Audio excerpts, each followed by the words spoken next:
o Senhor, o que ele fez? Ele entregou o povo de Israel na mão dos filisteus e dos amonitas. Eles foram humilhados e oprimidos durante quantos anos, irmãos? Alguém lembra? Por quanto tempo que eles foram oprimidos? Ninguém quer arriscar? Bastante, né? Foram 18 anos. Agora imagine 18 anos, né? Você sendo oprimido, você sendo humilhado. É um tempo bem considerável, né? Então esse foi o tempo aí que Deus, né, permitiu que o povo fosse oprimido pelos filisteus e pelos amonitas. Após tanto tempo de sofrimento, irmãos, aí eu gosto de frisar essa frase, mais uma vez. Por que eu falo mais uma vez? Eu não acabei de falar aqui que os israelitas, eles clamavam a Deus, pediam a Deus quando estava na hora do aperto ali, Deus não ouvia eles.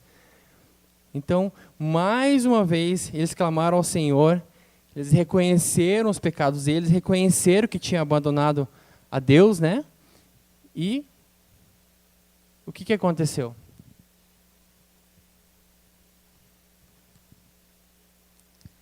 O Senhor respondeu, da outra vez, vocês clamaram para mim.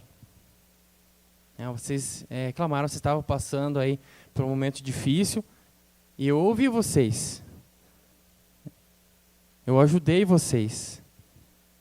Só que vocês voltaram aí a fazer algo que não é da minha vontade. Né? Então agora, clamem ao Deus que vocês estão servindo aí. Talvez ele vai tirar vocês do aperto. Agora imagine o que é Deus falando para vocês. Você não estava bem do jeito que você estava? Né? Agora, te vira. É uma palavra pesada, né? É uma palavra bem pesada. Deus falou assim, eu não vou ajudar vocês. Clamem ao Deus que vocês estão servindo, porque eu não vou ajudar vocês. Então eu não vou livrar vocês mais.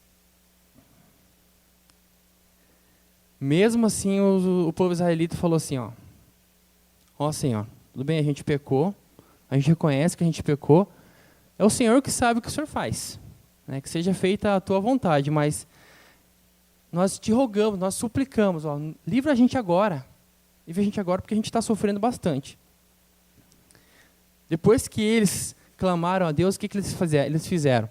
Eles foram lá, desfizeram, quebraram aquilo que eles serviam, né? Deixaram de fazer aquilo que eles estavam fazendo, ou seja, deixaram de servir a outros deuses e prestaram culto ao Senhor. Né? E Deus, como Pai de amor e de misericórdia, que pai que deixa, né, o filho sofrendo, né? Acredito eu que nenhum pai. Então, mais uma vez, Deus, com seu olhar de misericórdia, o que ele faz? Ele ouve o pedido de Israel. Ele ouve o pedido do povo dele. Né?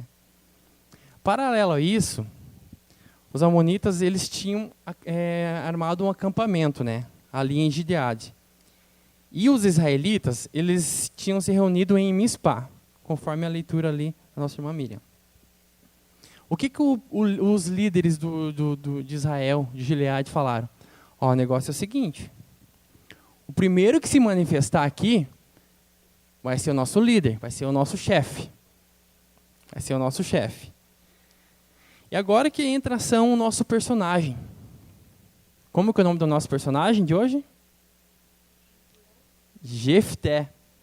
Jefté, o gileadita, né? O homem valente. O guerreiro valente. Jefté, ele era filho, né, de Gileão, e era filho também de uma prostituta. Isso causou um grande impacto, né, principalmente com os irmãos de Jefté. Né. Primeiro, que eles tiveram um certo preconceito com ele, né?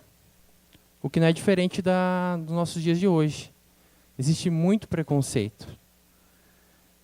E eu volto aqui ao objetivo da lição. Mostrar ao estudante da Bíblia, com base na vida de Jefté, o nosso dever de tratar bem o próximo, sem discriminá-lo. e de refletir sobre os votos que fizemos ao Senhor.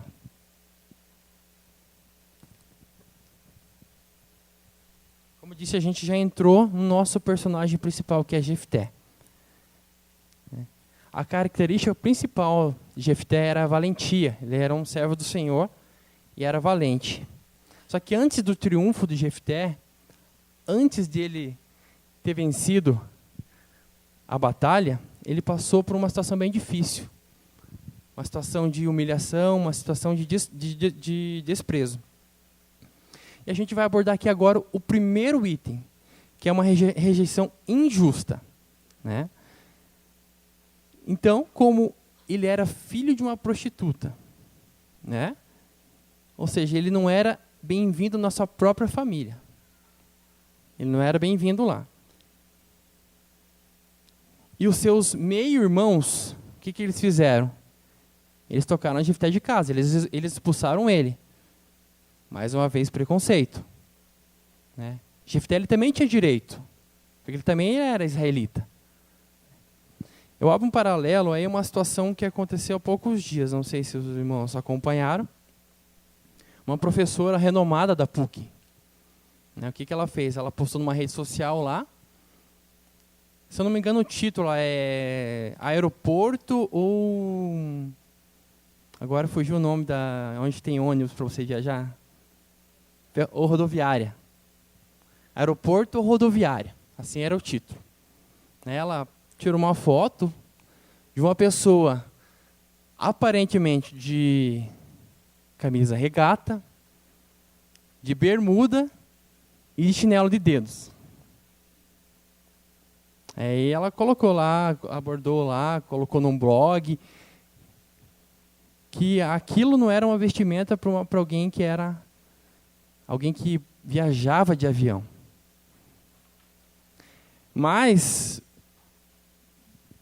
para o susto dela, essa pessoa que estava de shorts, de bermuda, que estava de camisa regata, que estava de chinelo de dedos, ele era um advogado renomado da cidade do Rio de Janeiro. Tem um dos maiores escritórios de direito do Rio de Janeiro. Deu um reviravolta aí esse caso, mas enfim, só para retratar como que a sociedade ela discrimina as pessoas. Às vezes pelo jeito de falar, pelo jeito de se vestir, nesse caso, né? Ela foi subjugada, ela foi julgada. Da mesma forma que uma pessoa que entra, que geralmente quem tem não demonstra. Da mesma forma, uma pessoa que entra de chinelo de dedo havaiana lá numa agência bancária, de repente essa pessoa é levada como desprezo, mas de repente essa pessoa tem muito dinheiro. Então é só para a gente tomar bastante cuidado aí, que a gente não deve discriminar as pessoas, primeiramente aí, só pelo jeito dela falar, pelo jeito dela se vestir, né? Então, o que vale é a essência da pessoa, o que vale é o que está aqui dentro, né? Então, continuando aqui, né? Então, ele foi alvo de discriminação, né? Por ser filho de uma prostituta, né? O que aconteceu? Ele precisou fugir. Na verdade, ele foi expulso, mas ele também fugiu. Por que ele fugiu? Para temer a própria vida, né? Segundo a lição aqui também. Poderia ser que os irmãos deles também queriam matá-lo. Porque, mas espera aí, ele é nosso irmão também, mas ele vai ter parte da nossa herança, então vamos tentar matar ele. Então, por isso que Jefté ele fugiu. No segundo item, um retorno honroso, né? Então, a gente estudou aqui primeiro a questão da rejeição, né? Jefté ele era irmão, ele era um israelita, porém filho de uma prostituta. Então, ele era rejeitado, era uma rejeição injusta. Agora a gente vai para o segundo tópico, que é o retorno honroso. Então, Jefté ele fugiu para uma cidade chamada Tobi, e lá onde ele encontrou algumas pessoas. Essas pessoas, digamos assim, não tinham nada para fazer. Então, como essas pessoas não tinham nada para fazer, acredito eu que Jefté era uma pessoa influente, né? Uma pessoa notável. Quando a gente fala uma pessoa notável, eu posso entender um servo de Deus. E quando a gente fala de um servo de Deus, é uma pessoa que brilha, uma pessoa que dá exemplo, uma pessoa que chama atenção. Pelo fato dessa pessoa chamar atenção, eu acredito que ele deveria ser uma pessoa que conquistava as pessoas e por isso que conseguiu que algumas pessoas para segui-lo. Só que essas pessoas, como diz a própria palavra, a própria Bíblia, eram pessoas desocupadas, um bando de vadios. Um bando de vadios. Enquanto isso, os amonitas eles estavam se preparando para enfrentar, para mais uma vez atacar o povo de Israel. Ou seja, não tinha nenhuma alternativa para o povo de Israel a não ser lutar. Então vejam bem, eles já estavam sofrendo todo esse tempo. Quanto tempo? Quanto? Um pouquinho mais, 18 anos. Então não tinha mais alternativa para eles. Eles tinham que lutar, eles tinham que enfrentar o inimigo. E para isso o que aconteceu? Eles tiveram que pedir ajuda para o próprio Jefté. Veja, né, como são feitas as coisas de Deus, né? Ele saiu expulso, só que agora o povo estava precisando de um líder, precisando de alguém para enfrentar, né, os seus inimigos. E é por isso, né, que eles foram atrás de Jefté. Então, segundo a Bíblia, seja nosso comandante para que possamos combater os amonitas. Jefté ele poderia muito bem dizer, eu não vou ajudar vocês.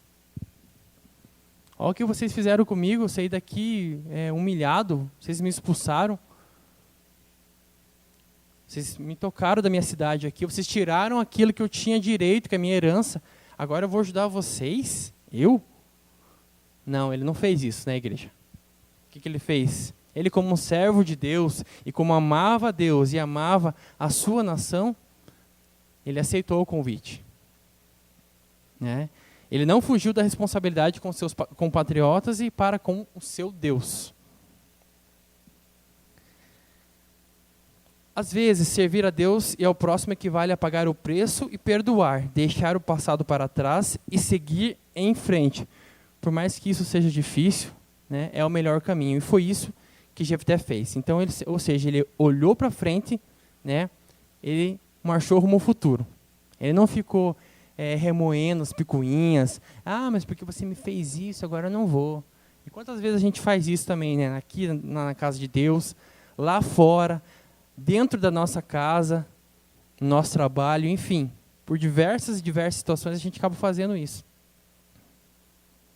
Eu não vou almoçar com ele, porque ele nem dá oi para mim. Eu estou falando no sentido profissional lá, né? Eu vejo isso muito no banco lá.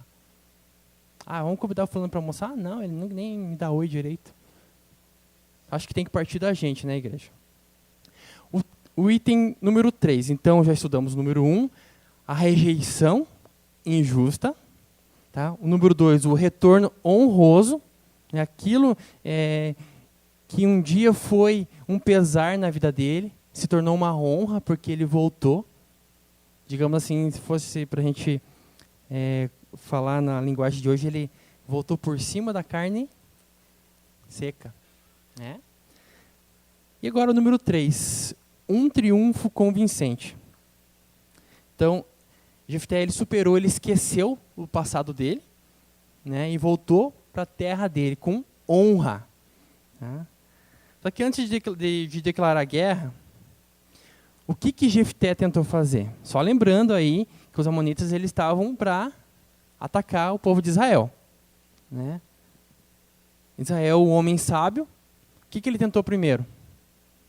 Ele tentou fazer um acordo de paz. Só que ele não teve sucesso, mas ele tentou.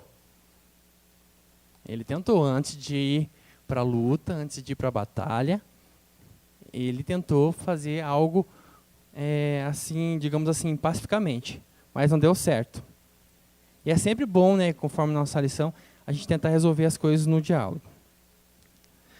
Não conseguiu na palavra, então o que Jefté fez? Então vamos para a luta. Já que eles querem guerrear, então a gente não tem outra solução. Vamos ter que guerrear, vamos ter que ir para a luta. Então o Jefté ele reuniu o seu exército, né, e foi para a luta. E algo bem interessante aqui na nossa lição, o segredo de Jefté não estava na sua força. Ele era valente, mas o segredo não estava na força de Jefté, mas em sua fé. Sabia ele que somente Deus poderia lhe entregar-lhe os seus inimigos. Então, se a gente quiser vencer as batalhas, e as batalhas elas são diárias, elas são constantes, primeiro a gente tem que reconhecer a nossa dependência em Deus. Foi isso que Jefté fez. Ele reconheceu Deus, ele tinha fé em Deus, ele era totalmente dependente do Senhor. O número 4. Um voto precipitado. Lembra do objetivo que a gente leu aqui? Que primeiro era para a gente não... para a gente tratar bem nosso próximo, não ter conclusões precipitadas. E refletir sobre os votos que fizemos ao Senhor.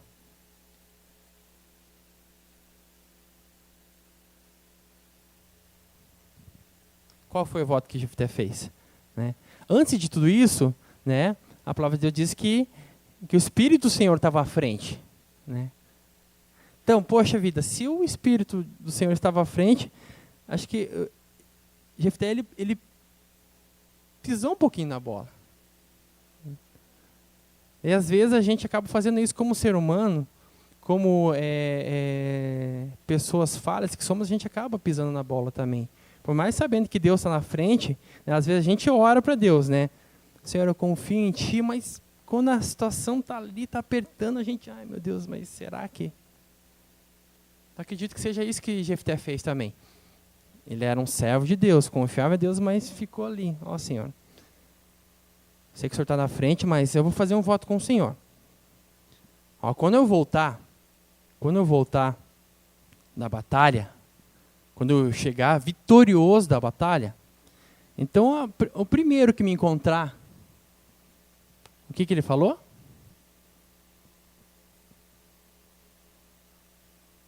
Isso mesmo.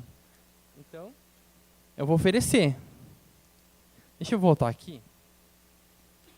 Para ler. Quem primeiro da porta da minha casa me sair ao encontro, voltando eu vitorioso dos filhos de Amon, esse será do Senhor e eu o oferecerei em holocausto. Né? Então, segundo aqui a nossa lição, eu oferecerei ao Senhor e a conjunção e pode ser traduzido como ou. Então, não seriam duas coisas que ele estaria fazendo, ou ele estaria fazendo uma ou outra coisa. Né? Então, ele tinha duas opções. A primeira, se fosse uma pessoa, ela iria consagrar ao Senhor. Agora, por exemplo, se ele estivesse voltando, né, e viesse lá um animal, o que ele ia fazer? Ele ia sacrificar. Mas ele foi um pouquinho imprudente, né? Ele foi um pouquinho imprudente. Quantas vezes, né, a gente ouve falar de votos aí bizarros aí que foram feitos ao Senhor? Não estou dizendo que foi o caso, um voto bizarro. Mas quantas vezes a gente escuta falar aí de votos, digamos assim, estranhos, então, que foram feitos ao Senhor? Né? Então, o que ele fez? Ó, Senhor, o primeiro que me encontrar, né, eu vou oferecer ao Senhor. E, para surpresa dele, quem que foi o primeiro que encontrou ele? Que tiro no pé, né? A própria filha, a única filha, diga-se de passagem. E quando o Jefté ele fez isso, o que ele fez? Ele chorou, ele rasgou sua roupa. Falou, meu Deus do céu, o que eu fiz? Mas a filha dele, né, compreensiva, sabia que ele era um homem de Deus, né? O que ela falou? Ó pai, O senhor fez o voto do senhor. Digamos assim, ó Senhor, ó Pai, eu respeito o que o senhor fez com o Senhor, eu respeito que o Senhor é um homem temente a Deus. Só que deixa eu sair com as minhas amigas, né? Deixa eu chorar um pouquinho. Isso durou quanto tempo? 2 meses. 2 meses. Então ela foi para chorar um pouquinho com as amigas dela. Então isso era praticamente o quê? Uma desgraça. Por quê? Porque a família de Jefté ela ia ficar um pouquinho limitada, né? A descendência de Jefté ia ficar um pouco limitada. Um pouco não, né? Totalmente limitada. Porque Deus consagrou ela ao Senhor e ela se preservou virgem, né? Devido ao voto que Jefté havia feito ao Senhor. E Jefté, ele foi fiel ao voto e o cumpriu. Ele não deveria ter se deixado levar para a euforia da guerra e prometendo algo assim. Ele nem mesmo sabia o que ou quem saía da sua casa para receber. Eu não sei o que passou pela cabeça dele, nem imagino, né? Não sei se ele imaginou que ia sair algo, não sei, alguma outra pessoa, se ia vir animal, não sei o que passou. Mas ele deveria ter pensado um pouquinho, né? Jefté, ele conheceu o desprezo e o triunfo. Por que desprezo? Porque foi expulso da sua casa. E triunfo por quê? Porque eles foram atrás dele lá. E ele foi vitorioso. E depois, a alegria e a tristeza, né? Foi vitorioso na guerra e a tristeza de ter feito esse voto aí com a sua filha. Ele se mostrou centrado na hora de tentar um acordo de paz. Ou seja, ele tentou fazer um acordo, ele tentou conversar com o povo lá antes de guerrear, né? Mas ele se precipitou quando fez um voto de maneira inconsequente. Conforme a lição em que nos parecemos com ele, reflitamos. Então a gente abordou aqui, irmãos, 4 itens, né? A questão da rejeição. Eu gosto de falar, de repetir bastante vezes, para ficar bem na cabeça, para ficar bem gravado ali. Né? Então, qual que foi o primeiro? Já que eu falei tantas vezes. Foi a rejeição. A primeira foi a rejeição. O segundo foi o retorno honroso. Rejeição, retorno com honra. Terceiro, o triunfo. E o quarto, o voto precipitado. A gente vai agora partir para as perguntas, né? Eu vou pedir para a primeira, o Paulo responder para a gente, por gentileza, Paulo. Né? Leia Juízes 11, 1 a 2, o item 1, e comente sobre a atitude dos irmãos de Jefté de expulsá-lo de casa. Por que eles fizeram isso, Paulo?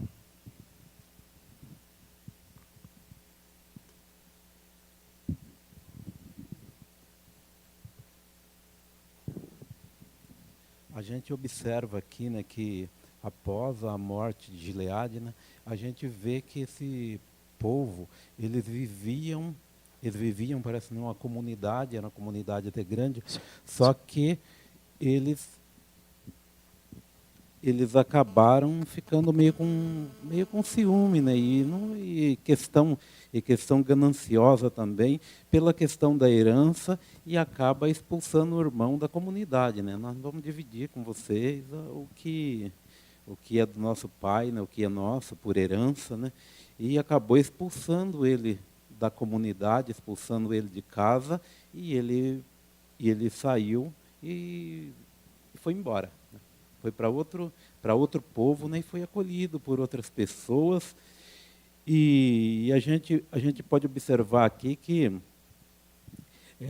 aqui está pedindo para comentar sobre a atitude dos irmãos, né? Sobre a atitude dos irmãos de expulsá-los, porque eles fizeram isso. Eles fizeram por questão de ganância, né? Questão de ganância e, quer dizer, eu acho que quando eu imagino assim, eu acho que Jefté já era uma pessoa bem adulta, uma pessoa bem crescida, e eles conheciam alguns atributos do irmão, né? Mas só que quando com a morte do pai, não sei quanto tempo depois da morte do pai, né? E a ganância falou mais alto, né? Então, às vezes as pessoas se orgulham por ser dessa ou daquela família, por ter tal linhagem, né? E isso parece que sempre perseguiu, né, a humanidade, né? As pessoas sempre se acharem superiores porque pertence ou essa ou aquela etnia, né? Então, e não foi diferente o que aconteceu, né? Então a gente vê quando, né, eles vão atrás dele novamente, eu posso observar assim que eles conheciam os atributos dele, que ele era uma pessoa que era uma pessoa valente, né?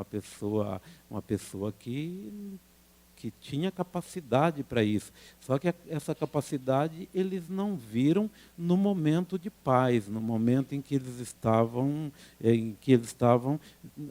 desfrutando do sossego, né, que tinha, né, na época, né, que estava num momento de bonança, né. Então, mas quando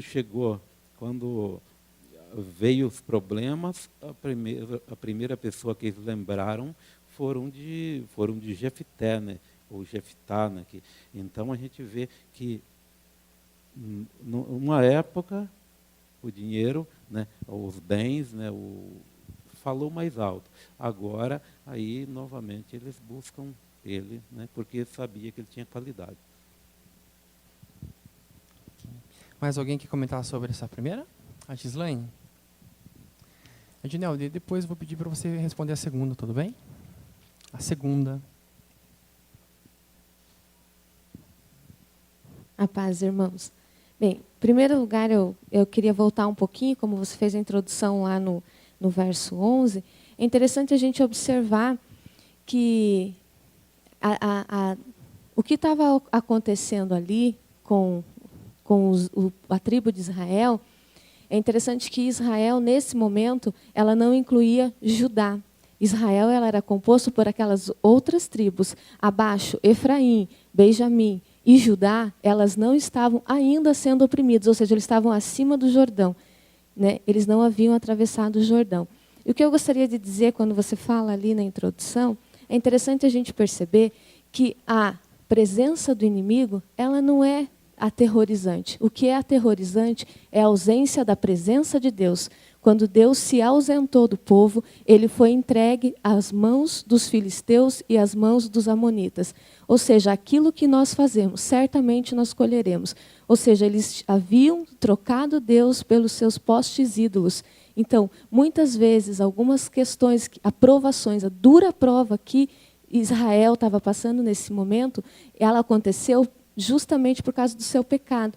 E algumas provas que nós enfrentamos é a legalidade, muitas vezes, e as brechas que nós damos para o próprio inimigo.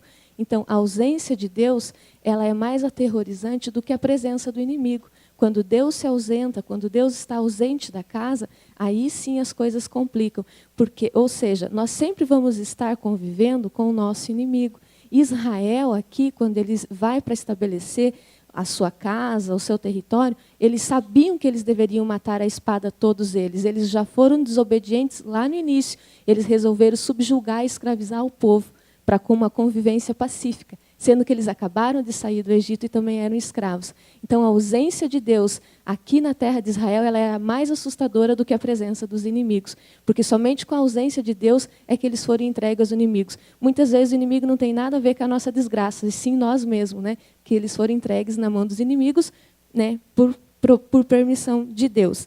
E aqui quando Jefté, agora sim, entrando na lição, quando Jefté ele é expulso de casa, a gente precisa entender o valor do casamento e o valor do matrimônio que aquela época tinha. O valor que gerar uma semente ou um filho tem. É interessante que lá eles vinham eles eram polígamos, ou seja, tinha mais de uma esposa.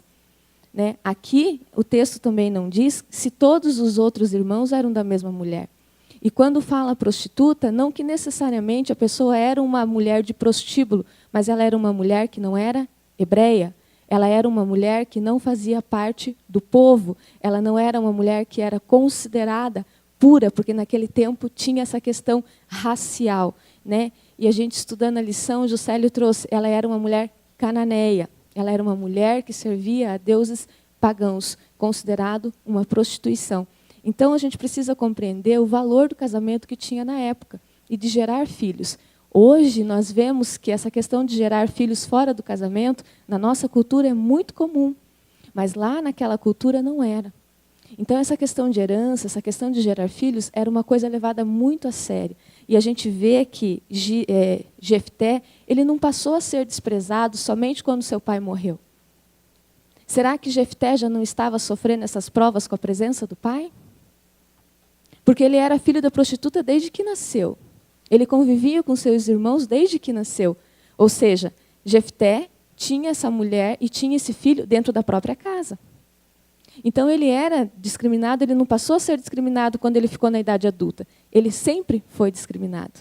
Ele não foi aceito. Filho bastardo, o filho da prostituta. E muitos filhos bastardos não têm direito à herança do seu pai. Né? Então, o que acontece aqui? Aqui eles fazem valer as leis deles, ou seja, o casamento e a aliança e os filhos dela gerados são muito importantes. E Jefté foge para a terra de Tob.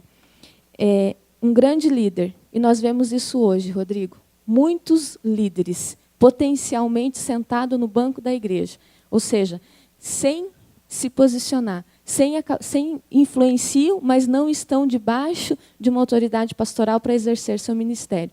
Ou seja, estão na terra de Tob, estão marginalizados, estão andando à margem, não estão no caminho, junto com o pastorado, junto com a igreja. Eles estão na terra de Tob, eles estão excluídos, eles não fazem parte, eles estão à parte, não estão inclusos no reino, porque são marginalizados. A ferida, muitas vezes, emocional das pessoas, ela coloca a pessoa nessa terra de Tob. E a gente viu que lá na terra de Tob é uma terra de marginalizados, porque se eles eram desocupados do que viviam eles eram desocupados, eles eram violentos, porque eles eram valentes. Viviam do quê? Provavelmente não era de cultivar a terra. Provavelmente eles viviam, né, como tinha muitos nômades nessa época, provavelmente eles faziam saques. E provavelmente essa valentia, essa violência que eles, essas pessoas que ele veio a liderar, eles não serviam ao Senhor. Provavelmente. Porque se eles eram desocupados, não tinham trabalho, não cultivavam a terra, do que eles viviam?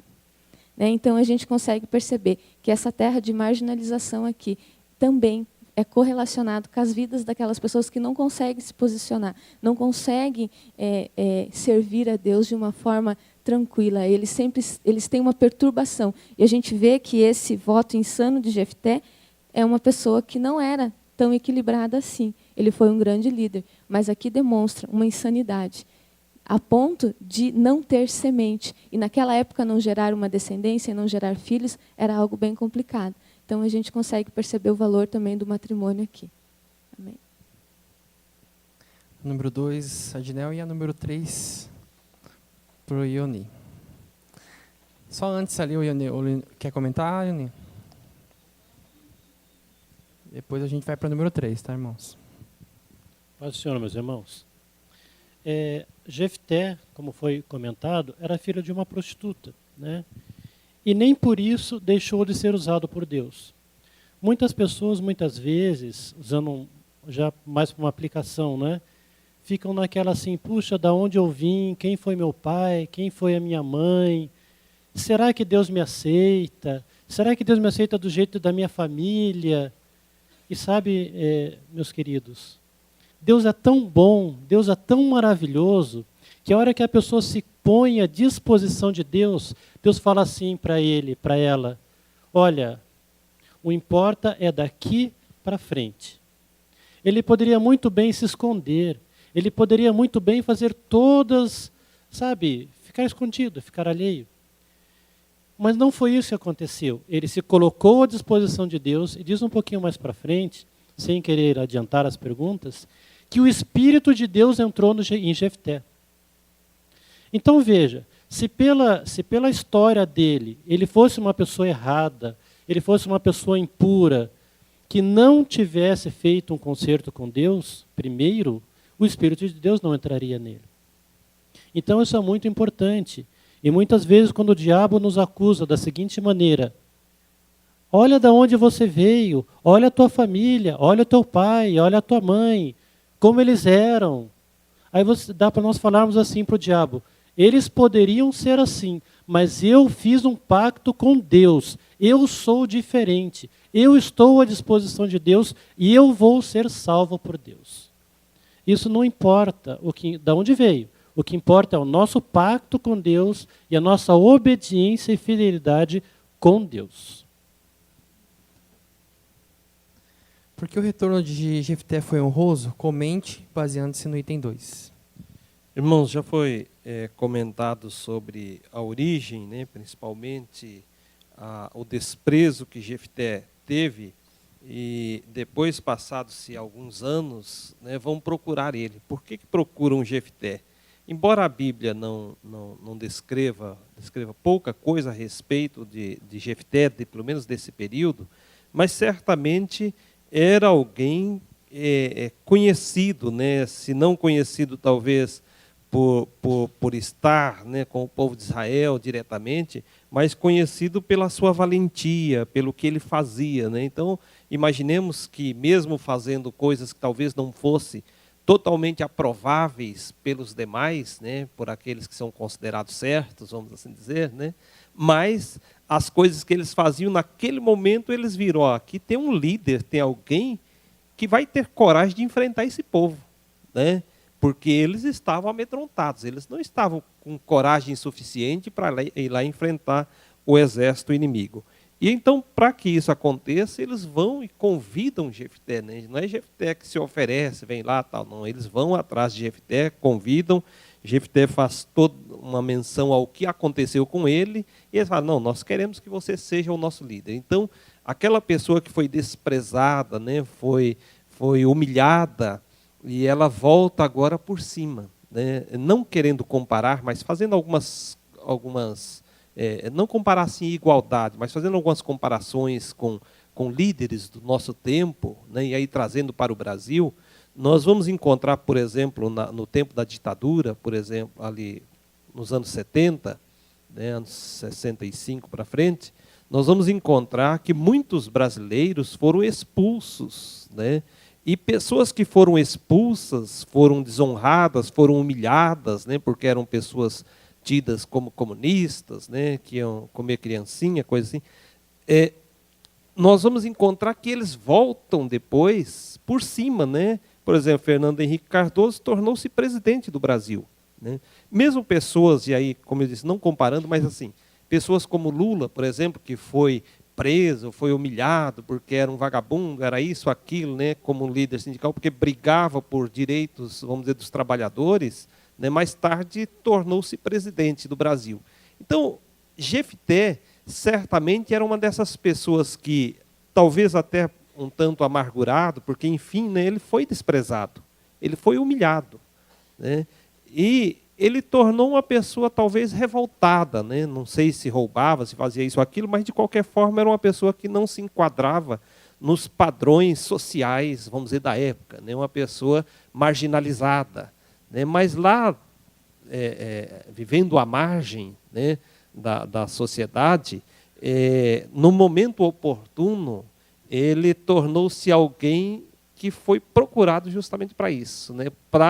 Por causa da sua valentia, por causa talvez da sua revolta, da sua coragem de se opor àquilo que estava acontecendo naquele momento.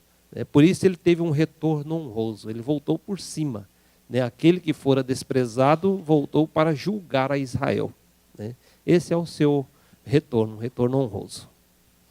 Ioni número 3, né? O exército comandado por Jefté derrotou os amonitas. Qual era o segredo da vitória desse guerreiro? E a número 4 eu vou pedir para alguém quer responder a número 4? Alguém se manifesta? Tudo bem, então eu peço para o Sérgio responder a 3 e a 4 o Ioni. Bem, Sérgio.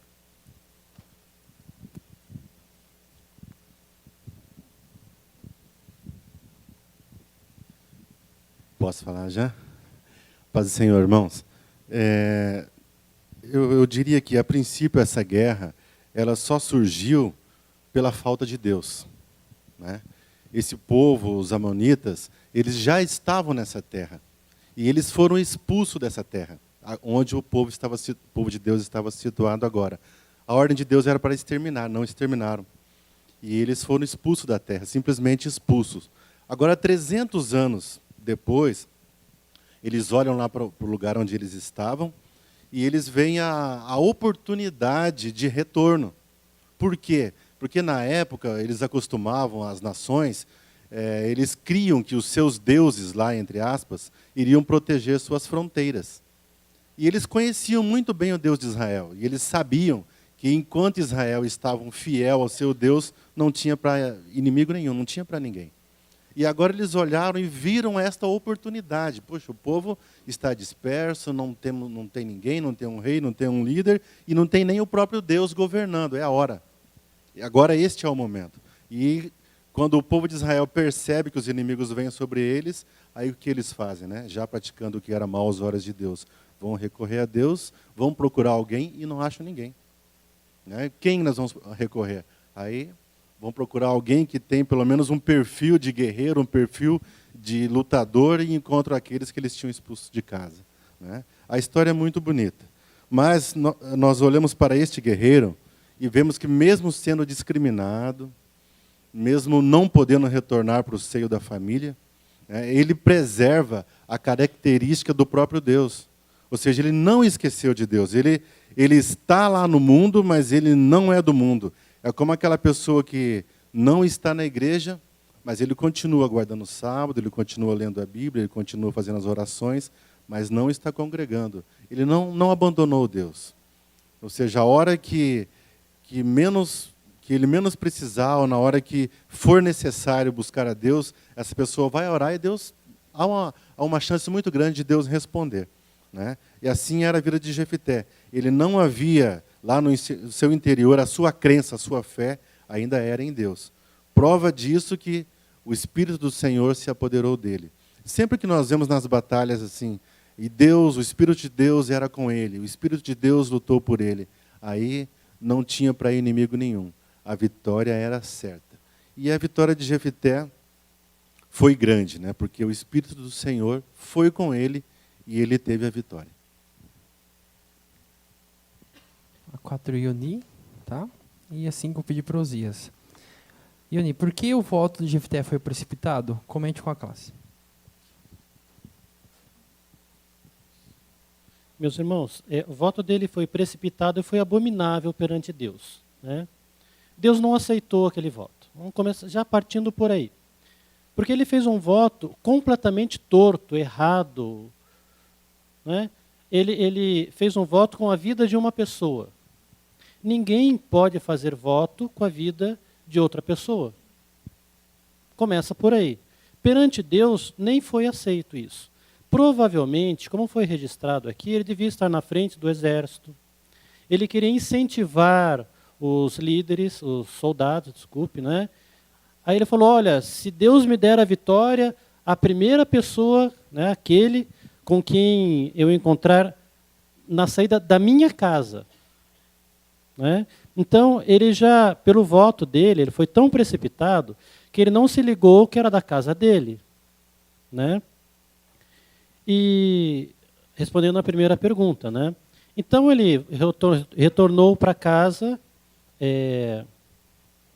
vitorioso e saiu da porta da casa dele a filha dele.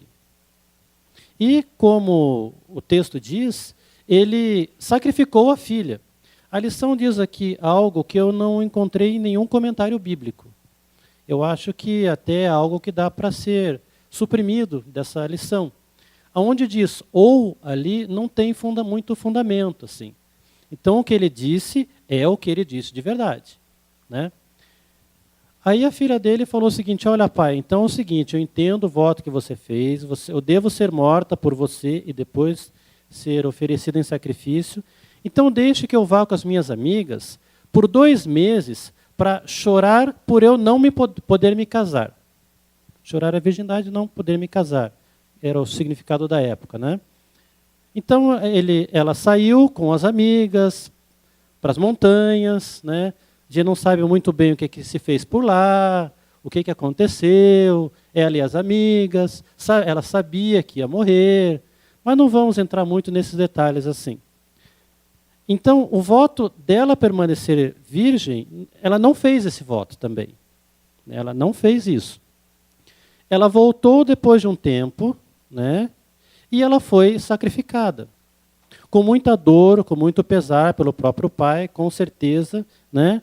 E aí ele, depois de tudo isso, né, ele provavelmente teve outros filhos, outras filhas, não li o texto, ou pelo menos não fala no texto disso, né? Mas ele foi precipitado por isso, né? Porque ele fez um voto e era abominável perante Deus, e ele quis cumprir a própria palavra dele. Na verdade é isso. Ele foi resignado à promessa que ele fez na frente de outras pessoas. Porque se ele perguntasse para Deus, se ele orasse para Deus, se ele intercedesse por Deus, olha Deus, será que esse meu voto foi aceito? Com certeza a resposta seria não. Eu não posso fazer um voto, por exemplo, a Deus e falar assim, olha Senhor Deus, se o Senhor me abençoar, eu vou dar para a casa de Deus todas as propriedades da casa do Rodrigo. Tudo que é dele eu vou dar para você. Né? Eu não posso fazer isso. Não posso. Assim como ele também não tinha esse direito. Ele fez tudo errado e errou em tudo. Né? Juscelio, daí a Isabel. A gente vai para 5. Até comentando, né, a resposta do Ioni, é interessante ver a insanidade, né, ou de repente a precipitação que Jefté teve, né, quando ele fez esse voto. A gente vê ali a que ele expôs a casa dele. Ele acabou abrindo a porta da casa dele, as janelas, tudo. Ele escancarou a casa dele para quê? Através desse voto para o inimigo. Quando você pega e fala assim, quem sair da minha casa, a primeira pessoa, e não precisa ser a primeira, ele falou o primeiro, mas pode ser o segundo, o terceiro, o quarto, que sair da minha casa, esse eu vou dedicar ao Senhor em holocausto, vou oferecer em holocausto. Então foi o que ele fez, foi algo assim que ele acabou expondo a casa dele.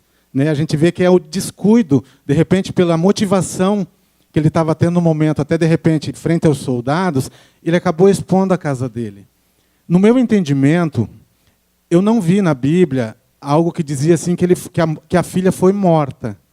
Né? Que a filha foi morta. Ela foi oferecida em sacrifício, eu entendo que em sacrifício vivo, entendimento meu. Até porque o verso 34, 35 e 36 não fala em morte, ele fala, quando fala em virgindade, e não conheceu o varão, entendeu? Não conheceu o varão, eu não entendi como morte, posso estar errado. Né? E outra coisa, ela era filha única, eu acho que a morte está relacionada ao quê?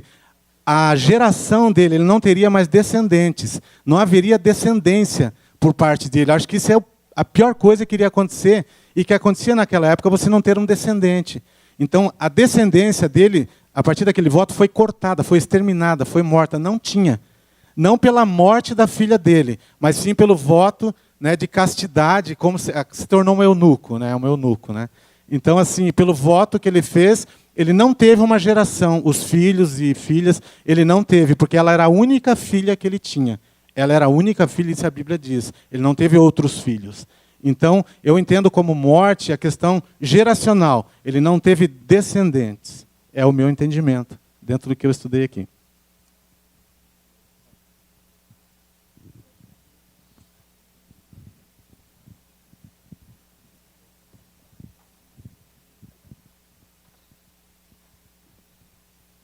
Irmãos, é assim, Deus usou a jumenta, Deus chamou Nabucodonosor de meu servo, e Jefté era marginal, né? Era mau negociante, e eu acho assim que ele tinha que acabar, a geração dele tinha que acabar ali. Né? E naquela época, a cultura era oferecer mesmo os filhos em sacrifício. E ele tentou barganhar com Deus. Então, assim, ele não era de Deus, quer dizer, ele conhecia o Deus de Israel, mas ele nem era de Deus, ele nem servia, ele lembrou de Deus no momento. Então, ele fez uma barganha com Deus e barganhou mal, não soube negociar. Daí eu acho que aí que a linhagem dele cessou, porque acho que não valia a pena até continuar. Daí a única filha dele, Deus fez com que aparecesse né, para provar que Deus não oferecia, não aceitava sacrifício humano. Né? Então, acho que foi uma lição para ele. Né? Quando a filha apareceu, de repente achou que ia aparecer um escravo, alguém da casa, a sogra. Ó, o Ezequiel que falou, meu irmão, não fui eu. Mas é assim, ele achou que outra pessoa apareceria. Nunca imaginaria que apareceria a própria filha. Então, Deus mostrou para ele que Deus não aceitava, né, e a linhagem dele acabou ali. Então, foi sacrificado, acabou a linhagem, não ouviu mais falar de Jefté, acabou ali, encerrou ali. E foi assim, uma lição para ele. Né? E, infelizmente, ele é produto do meio. Ele vivia no meio dos marginal e ele não soube barganhar. Foi um negócio mal, né? O cara não sabia negociar. Gente, rapidamente lá, Dinel, número 4, para a gente ir para 5, tá? Só rapidamente, né, eu vou Não discordar tem- da Isabel, não né, assim, menciona. porque ao julgar dessa forma, nós estamos sendo preconceituosos igual os irmãos de Jefité. Dizer, olha, não podia, a geração dele deveria acabar, né? Isso aí eu discordo, mas tudo bem, né? Só voltando aqui, assim, havia um costume das nações vizinhas de oferecer filhos em sacrifícios, mas Israel era terminantemente proibido oferecer filhos em sacrifício. A Bíblia cita alguns casos de Israel, alguns casos de reis, de governantes que ofereceram filhos em sacrifícios, e em todas essas situações, a Bíblia descreve o quanto Deus realmente não gostou, enfim, e os reis tiveram os seus reinados terminados justamente em função disso. Ao contrário de Jefté, porque aqui a Bíblia não diz que, em função disso, né, ele teve o seu reinado terminado. Então, eu entendo que o que aconteceu ali, já uma vez, talvez ninguém se lembre, mas há uns 8 anos atrás eu preguei aqui sobre votos e citei esse caso e dizia que, no meu entendimento, Jefté não teria oferecido a filha em sacrifício de morte, holocausto, mas sim naquele sentido de que a filha, a partir daquele momento, foi oferecida no templo ao Senhor, dedicar-se ao templo ao Senhor, e que, portanto, não teria mais gerações, né? Enfim, como o Juscelio explicou ali. Então, o meu entendimento é mais nesse sentido, não que ela fora sacrificada, fora morta. Até porque, como eu já mencionei também, né, então aqui, quem primeiro da porta da minha casa me sair ao encontro, voltando eu vitorioso dos filhos de Amon, esse será do Senhor primeiro, e eu oferecerei em holocausto. Duas coisas. Só como se a gente ler na lição ali, o e, a preposição e, dá a conotação de ou também. Então, não é que eu vou matar ela, né? Então, ou eu vou fazer uma coisa ou vou fazer outra. Tá? Então, ou eu vou sacrificar minha filha, ou eu vou oferecer ela a Deus. Número 5, Osias, por gentileza. Como podemos agir para tratarmos bem o nosso próximo? Bem, irmãos, eu preciso falar também, me permita, Rodrigo, sobre essa pergunta 4. Eu faço coro com o Ioni, o diácono Ioni. Essa afirmação que foi posta na lição, eu acho que não devia ter sido feita. Irmãos, nós precisamos colocar o seguinte na cabeça. Primeiro, esse assunto não é ponto de salvação. Segundo, existem coisas na vida que a gente não quer acreditar. Eu falo assim, eu não quero, vocês já usaram essa expressão? Não quero acreditar que fulano fez isso. Terceiro, ele ofereceu o que viesse ao encontro dele. Poderia ser a filha ou a esposa dele. Se fosse um cachorro, um cachorrinho que normalmente vai encontrar o seu dono, batendo o rabinho, será que ele ofereceu o cachorro em sacrifício a Deus? Não, gente. Ele falou o que vier ao meu encontro. Quarto, eu vi vídeo, assisti, reli, o Edivaldo leu, nós conversamos. Os grandes teólogos não chegaram à conclusão ainda se ele matou ou não. Há uma propensão, a maioria acha que matou. Eu vou já adiantar minha opinião. Eu discordo do presbítero Adinel, é saudável, uma discórdia saudável, não é ponto de salvação. Eu acho que ele matou e fez uma grande besteira. Você vai dizer assim, é o único caso de sacrifício de criança? Não é. Segundo Reis, capítulo 3, versículo 27. O filho foi sacrificado em cima do muro. O filho que ia herdar o trono foi sacrificado. Antes disso e depois disso, o paganismo sacrificava crianças, sacrificava os seus filhos. Então, irmãos, aí alguém disse assim, mas ele está na galeria dos homens de fé lá, Abraão, Isaac, mas lá também está Davi, que foi homicida, Sansão, que foi homicida. Então, os caras que fizeram coisas horríveis também estão nas galerias dos homens de fé. Abraão, Isaac. Irmãos, ato de fé não significa que eles tenham sido puros. A verdade é a seguinte, irmãos. A Bíblia não tem rodeios. Tentaram achar argumento. Eu vou repetir em coisas que a gente não quer acreditar que aconteceu. Mas, na minha opinião, aconteceu sim. Então, a irmãzinha aqui, a irmã Dina, falou uma coisa aqui, irmão, se ela não morreu, por que até hoje os israelitas choram e têm ela em memória? Quem que você tem em memória? Quem morreu. Quem morreu. Então, irmãos, eu vou repetir, não é ponto de salvação, mas é um assunto gostoso. Mas eu vou repetir também, eu sou leigo, eu pouco sei, nós aqui todos pouco sabemos, mas os grandes teólogos, nem eles chegaram ainda a uma conclusão. Repito, a grande maioria. Aquele irmão, o pastor da Adventista Sétimo Dia, na Mira da Verdade, tem um videozinho, se você entrar lá, ele fala, que ele não acredita que ele tenha matado, mas ele não descarta a outra versão. Então, no fim de tudo, ele não descarta a outra versão. Quer dizer, nem ele também acredita piamente que ele não tenha matado a sua filha. Irmãos, aí nós partimos para a pergunta 5, que é a aplicação. Nós devemos tratar com discriminação? Não. Foi falado, o Rodrigo falou já no início da lição, a Gislane comentou depois. Jefté era meio-irmão, na verdade. Ele não era irmão dos outros, ele era meio-irmão, porque ele era filho de uma prostituta fora do casamento, enfim. E ele era discriminado, foi expulso. Se não fosse expulso, como você mesmo falou, ele ia fugir, porque ele não era bobo, né? Aí ele está lá no meio dos vadios da gangue e perceberam que ele era líder da gangue. Aí opa, Jefté é líder, ele pode nos ajudar. Aí eles humildemente foram lá, olha Jefté, espera aí, você não pode ir, vem comandar o exército, a gente vai ter uma batalha.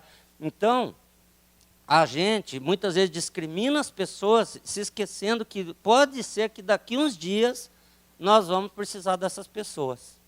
E não por interesse, mas nós não podemos discriminar ninguém, irmãos. Um dia nós vamos gritar socorro, e quem vai estar do nosso lado para nos ajudar? A pessoa que nós discriminamos lá no passado. Foi o que aconteceu com Jefté, e isso é uma aplicação na pergunta 5, aplicando para os nossos dias. Não discrimine ninguém, não despreze ninguém porque é pobre, porque anda de chinelo, porque não sabe falar, porque ele é uma má pessoa, porque ele... Um dia... Pode ser que eu vá precisar dessa pessoa. Pode ser que eu vá precisar dessa pessoa. E eu acredito que isso já tenha acontecido na vida de alguns aqui. Na minha vida já aconteceu.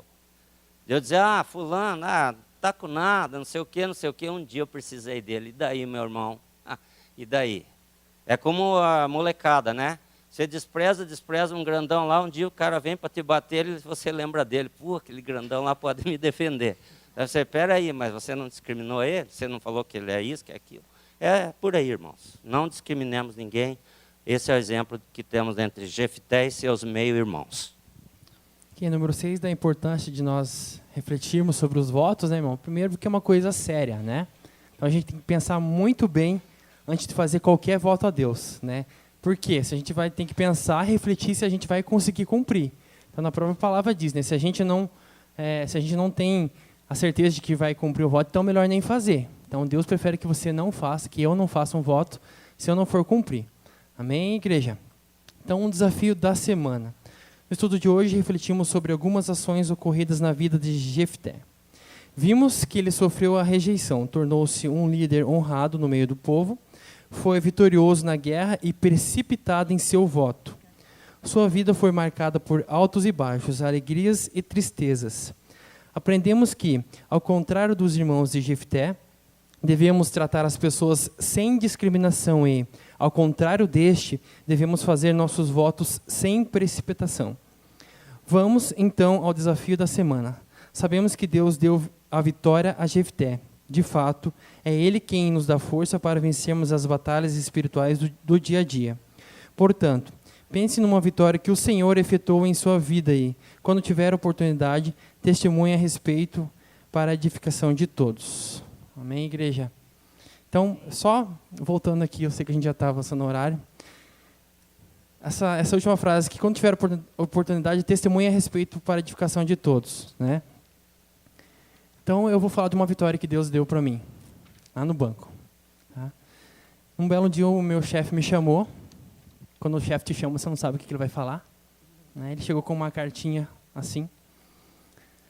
Falou assim, Rodrigo, leia aqui tua carta. Na hora o coração dispara, né? Eu estou resumindo muito aqui para os irmãos, só para testemunhar da bênção que Deus deu na minha vida. Eu fui aprovado por uma outra vaga, então aconteceu muito rápido lá para mim as coisas no banco. Enquanto tem pessoas lá que estão há 4 anos, há 5 anos tentando alguma coisa, eu em 1 ano de banco, graças a Deus, Deus me deu a vitória de poder ser efetivado para uma outra vaga, uma vaga que eu estou bem contente. Então, estou aqui para testemunhar a vitória que Deus deu na minha vida. Amém, irmãos? Eu agradeço em nome de Jesus. Glória a Deus.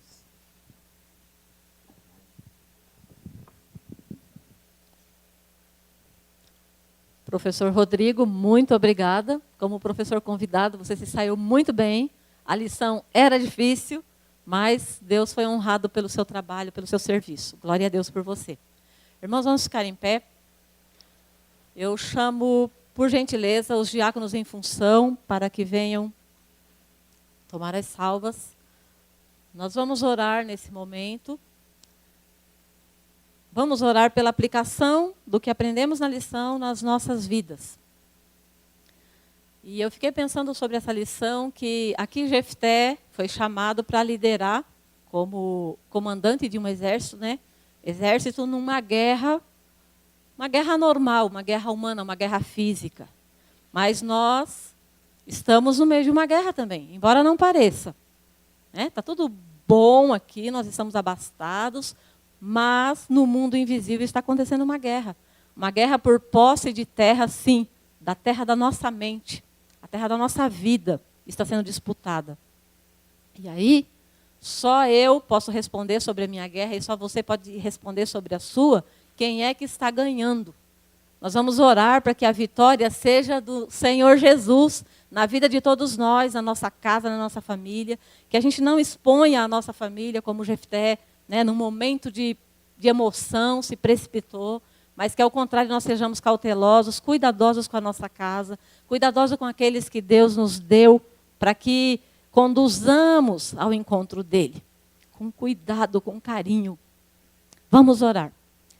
Poderoso Deus, nós te agradecemos. Agradecemos pela Bíblia, Senhor, que tem histórias como essas, que em muitos aspectos nos intrigam, nos trazem dúvidas e levantamos ideias. Estudamos, Senhor, isto é estudo. Nós agradecemos por esta oportunidade de estudar, de aprender, de pensar na Tua palavra. Mas também vem o momento, Senhor, de trazer essa palavra para hoje e aplicá-la na nossa vida hoje. Meu Deus, eu olho para que nossos olhos espirituais sejam abertos e nós possamos enxergar, Senhor, como é a guerra hoje, como é que ela está acontecendo, e nós possamos, Senhor, guerrear adequadamente, obedecendo e honrando o Teu nome, obedecendo a Tua palavra, Senhor. Ó Deus querido, eu oro por todos nós que aqui estamos, para que nós possamos, em nome de Jesus, estar empunhando adequadamente as nossas armas contra o mal que assola este mundo. Faze vitoriosa esta igreja, Senhor, na obediência à Tua palavra. Senhor, nós também agradecemos pela oferta que será retirada nesse momento. Agradecemos, Senhor, porque o Senhor tem provido o seu povo. Te louvamos, ó Deus, por todos aqueles que trouxeram sua oferta de gratidão nesta manhã. Te agradecemos pela sua presença entre nós, ó Deus. Em nome de Jesus nós te louvamos. Amém, Senhor. Amém. Amém. Os irmãos podem se assentar.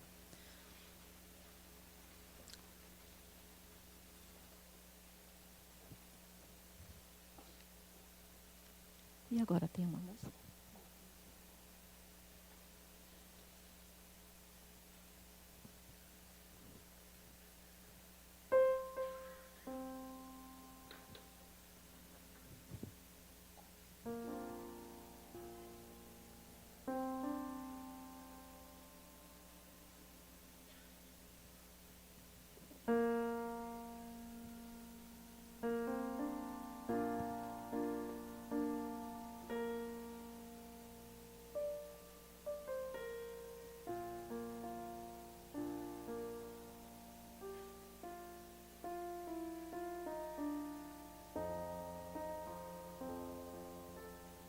nós agradecemos a Deus porque mais uma semana Ele nos ajudou, nos ensinou, nos amparou. Nós o louvamos pelo seu amor, pelo seu cuidado conosco. Só lembrando que nós estamos em semana de oração, em favor do nosso pastor. Eu estou para ele pedindo um tornozelo novo. E você, está pedindo o quê? Vamos pedir um tornozelo novo para o nosso pastor? Se o tornozelo fosse seu, como é que você ia orar? Se o tornozelo que está faltando fosse o meu, como é que eu ia orar? Com que urgência eu ia orar? Vamos pedir para Deus nos ajudar a clamar da maneira como convém. Porque Deus já foi gracioso em nos dar uma palavra de que vai nos dar a bênção. Mas Ele está esperando uma atitude minha e tua. E é uma atitude adequada, apropriada. E eu estou me perguntando, Senhor, como é? Senhor, de que jeito é que o Senhor quer que eu ore? Vamos pedir isso ao Senhor, que Ele nos ensine a clamar, irmãos. Porque às vezes tem a impressão que a gente ainda não sabe. Mas eu tenho a certeza de que essa experiência está acontecendo para que o pastor cresça, sua família cresça. Mas nós, a família deles, cresçamos também. É uma experiência extraordinária. Então vamos pedir para Deus para a gente aprender tudo que a gente tem que aprender nesse momento, nessa experiência de clamor pelo nosso pastor. Amém. Nós declaramos encerrada a nossa escola bíblica agora, em nome do Senhor Jesus. Amém.